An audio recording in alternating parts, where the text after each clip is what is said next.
आपका ज्ञान क्लासेस में हार्दिक हार्दिक स्वागत करती हूं और मुझे पूरा विश्वास है कि आप इस वीडियो में लास्ट तक बने रहेंगे। आपकी सफलता ही हमारा लक्ष्य है। इस मोटो के साथ शुरू करते हैं आज का ज्ञान। दोस्तों, पिछले के वीडियो में हमने क्लास 6 के हिस्ट्री एनसीईआरटी का अध्याय 1 क्या कब कहां और कैसे का पूरा चैप्टर पढ़ा था और इसके नोट्स भी समझ चुके थे। आज हम लोग अध्याय 1 क्या कब कहां और कैसे का क्वेश्चन आंसर पढ़ेंगे। अध्याय 1 क्या कब कहां और कैसे का सबसे पहला प्रश्न है, आओ याद करें का सबसे पहला प्रश्न है, निम्नलिखित का सुमेल करो। यानी कि यहाँ पे हमें 2 कॉलम्स दिए हुए हैं।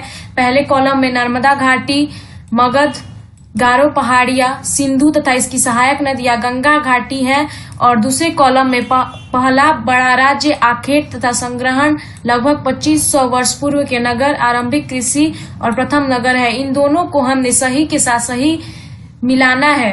तो आइए मिलाते हैं। सबसे पहला नर्मदा घाटी में शिकार तथा संग्रहण आरंभ हुआ था, इसलिए नर्मदा घाटी में इसके साथ शिकार तथा संग्रहण को लिखेंगे।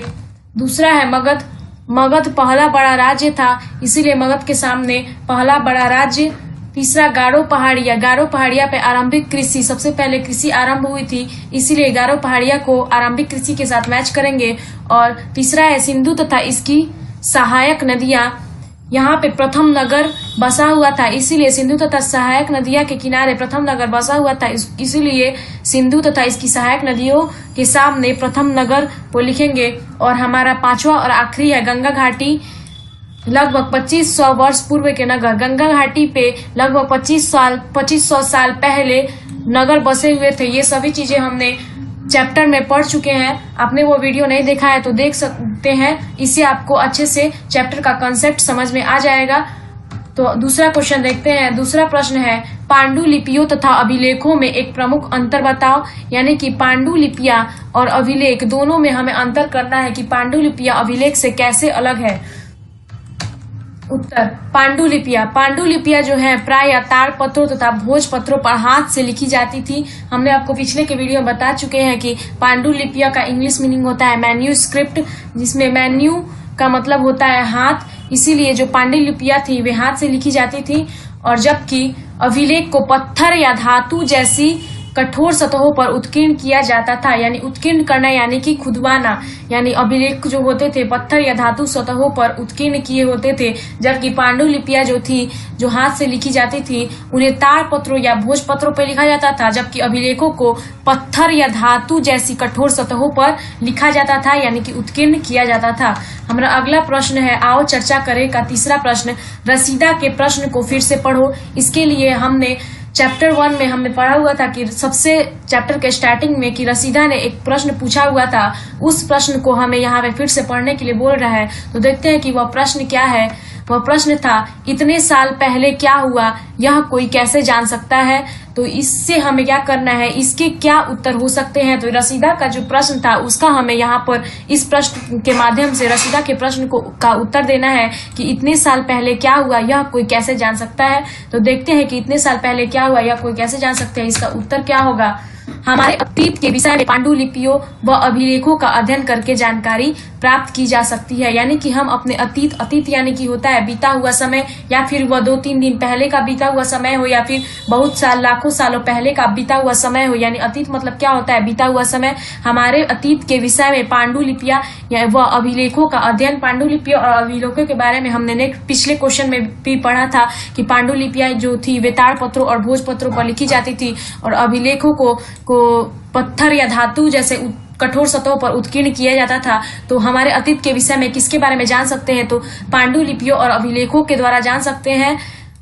इसके अलावा ईंट और पत्थर के बनी इमारतों के अवशेष, यानी कि जो अवशेष खुदाई में मिलते हैं उन अवशेषों द्वारा, पत्थर और ईंट से बनी इमारत जो टूट जाते हैं उनके अवशेष जो होते हैं उनके द्वारा, चित्रों के द्वारा, मूर्तियों के द्वारा, औजारों के द्वारा, हथियारों और बर्तनों के द्वारा तथा सिक्कों आदि के द्वारा भी हमें जानकारियां मिलती हैं। यानी कि रसीदा का यह प्रश्न था कि हम अतीत के बारे में कैसे जान सकते हैं। तो हम अतीत के बारे में पांडुलिपियों, अभिलेखों, ईंट और पत्थर से बनी इमारतों के अवशेष, चित्रों, मूर्तियों, औजारों, हथियारों, बर्तनों, सिक्कों, इन सभी चीजों द्वारा हम जान सकते हैं हमारे अतीत के बारे में कि हमारे अतीत में क्या हुआ था। अगला प्रश्न देखते हैं। हमारा अगला प्रश्न है, पुरातत्वविदों द्वारा पाई जाने वाली सभी वस्तुओं की एक सूची बनाओ। इसमें से कौन सी वस्तुएं पत्थर की बनी हो सकती है। यानी कि यहाँ पे हमें से 4 नंबर प्रश्न में एक ही प्रश्न में 2 क्वेश्चन पूछी जा रही है। सबसे पहला प्रश्न तो यह है, पुरातत्व द्वारा पाई जाने वाली सभी वस्तुओं की सूची बनाओ। यानी पुरातत्वविदों को खुदाई में जो चीजें मिलती हैं उन सभी वस्तुओं की हमें एक सूची बनानी है। और अगला प्रश्न यह है कि इनमें से कौन सी वस्तुएं पत्थर की बनी हो सकती है, और जो हम सूची बनाएंगे उसमें से कौन कौन सी ऐसी चीजें हैं जो पत्थर की बनी हो सकती है। तो हम अपना पहला क्वेश्चन पहले देखते हैं कि पुरातत्वविदों द्वारा पाई जाने वाली सभी वस्तुओं की एक सूची बनाओ। उत्तर, पुरातत्वविदों द्वारा पाई जाने वाली वस्तुएं सिक्के, हथियार, आभूषण, चित्र तथा मूर्तियां, औजार, हड्डियां, पत्थर या ईंट से बनी इमारतों के अवशेष। यानी कि पुरातत्वविद क्या क्या पाते हैं जमीन की खुदाई में। तो सिक्के, सबसे पहले तो सिक्के उन्हें प्राप्त होते हैं। सेकेंड नंबर में हथियार, आभूषण, चित्र तथा मूर्तियां, औजार, हड्डियां और पत्थर या ईंट से बनी इमारतों के अवशेष उन्हें प्राप्त होते हैं। तो अब हमारा जो दूसरा प्रश्न था कि इन सभी चीजों में से कौन सी चीज पत्थर की बनी होती है, तो वो देखते हैं। पत्थर से बनी वस्तुएं, इन सभी में इमारतें, हथियार, औजार और मूर्तियां, यानी इन सभी चीजों जो पिछले स्लाइड में हमने देखा उन सभी चीजों में से जो था, इमारत भी पत्थर का बना हुआ था, हथियार भी पत्थर के बनाए जाते थे, औजार भी पत्थर के बने होते थे और मूर्तियां भी पत्थर की ही बनी होती थी। अगला प्रश्न देखते हैं, 5वां प्रश्न, साधारण स्त्री तथा पुरुष अपने कार्यों का विवरण क्यों नहीं रखते थे, इसके बारे में तुम क्या सोचती हो। यानी कि जो साधारण स्त्री या पुरुष, आम आदमी, जो आम जनता होते थे, वे अपने कार्यों का विवरण की वे उन्होंने क्या क्या किया, कैसे किया, कब किया, उन सभी चीजों का विवरण क्यों नहीं रखते थे। हम तो जानते हैं कि राजा जो महाराजा होते थे उन सभी चीजों का अभिलेख से हमें पता चलता था कि वे अपने कार्यों का विवरण रखा करते थे। लेकिन जो स्त्री और पुरुष, जो साधारण स्त्री और पुरुष होते थे, वे अपने कार्यों का विवरण क्यों नहीं रखते थे। इसके बारे में तुम क्या सोचती हो। तो इसका आंसर हम देखते हैं कि वे अपने कार्यों का विवरण क्यों नहीं रखते होंगे। तो सबसे पहला है, साधारण स्त्री और पुरुष अपने कार्यों को इतना महत्वपूर्ण नहीं मानते होंगे कि उनका विवरण तैयार किया जाए। यानी कि होता क्या है दोस्तों कि जो पहले की चीजें थी उनके बारे में हमें स्पष्ट तो नहीं पता है, बस अनुमान ही लगाया जा सकता है। तो ऐसा एक अनुमान लगाया गया था कि जो साधारण स्त्री और पुरुष उस समय हुआ करते थे, वे अपने कार्यों को इतना महत्वपूर्ण, इतना इम्पोर्टेंट नहीं समझते होंगे, इतना इम्पोर्टेंट और इतना महत्व अपने कार्यों को नहीं दिया करते होंगे कि उनका विवरण तैयार करें। और दूसरा हो सकता है, यह भी संभव है, यानी संभव हो सकता है, जरूरी नहीं है कि यही हो, यह संभव है कि पढ़े लिखे ना हो। यानी ये भी हो सकता है कि उस समय जो स्त्री और पुरुष थे वे पढ़े लिखे ना हो, उन्हें इन सभी चीजों के महत्व के बारे में ना पता हो, इसलिए वे अपने कार्यों का विवरण ना रखा करते होंगे। और हमारा तीसरा हो सकता है, यह भी संभव है कि वे गरीब हो, उत्कीर्ण करवाने का कार्य खर्चीला हो। यानी कि यह भी संभव है कि वे गरीब हो और उत्कीर्ण, यानी कि पत्थरों पर खुदाई करवाने, उत्कीर्ण करवाने यानी पत्थरों पर खुदाई करवाने का कार्य जो होता है वह बहुत ही खर्चीला यानी कॉस्टली होता हो। इसलिए जो साधारण स्त्री और पुरुष थे वे गरीब हुआ करते होंगे, इसलिए वे उत्कीर्ण करवाने का कार्य जो खर्चीला होता था वे नहीं करवा पाते होंगे। इसीलिए ऐसा हो सकता है कि वे जो थे अपने कार्यों का विवरण नहीं रखा करते होंगे। अगला प्रश्न देखते हैं। हमारा अगला प्रश्न है, कम से कम 2 ऐसी बातों का उल्लेख करो जिनसे तुम्हारे अनुसार राजाओं और किसानों के जीवन में भिन्नता का पता चलता है। यानी कि हमें कोई ऐसी 2 बातें का उल्लेख करना है जिसके अनुसार राजाओं और किसानों के जीवन में भिन्नता यानी डिफरेंस, अंतर का पता चलता हो। यानी कि हमें राजाओं और किसानों के जीवन में कोई 2 अंतर बताना है कि राजाओं का जीवन कैसे था, राजाओं की जीवन शैली, लाइफ स्टाइल कैसी थी, और किसानों की जीवन शैली, लाइफ स्टाइल कैसी थी। तो हम इन दोनों की लाइफ स्टाइल्स में हमें अंतर बताने हैं। तो देखते हैं कि क्या अंतर हो सकते हैं। पहला अंतर है, राजाओं का जीवन वैभव और ऐश्वर्य से परिपूर्ण था। यानी कि जो राजा होते थे उस टाइम के, उनका जो जीवन था वैभव और ऐश्वर्य से परिपूर्ण होता था, जबकि किसानों का जीवन कष्टों से भरा होता था। जबकि किसान जो होते थे उनका जीवन कष्ट से भरा होता था, जबकि राजाओं जो बहुत ही अमीर हुआ करते थे उनका जीवन वैभव और ऐश्वर्य से परिपूर्ण था, और किसान जो कि गरीब होते थे जिसके कारण उनका जीवन कष्टों से भरा होता था। और दूसरा अंतर हो सकता है, राजा अपने विजयों का लेखा जोखा रखते थे, जबकि किसान अपने कार्यों का लेखा। हमारा अगला प्रश्न है, आओ करके देखें। पृष्ठ 1 पर शिल्पकार शब्द का पता लगाओ। आज प्रचलित कम से कम 5 भिन्न भिन्न शिल्पों की सूची बनाओ। क्या ये शिल्पकार स्त्री पुरुष, स्त्री या पुरुष दोनों होते हैं?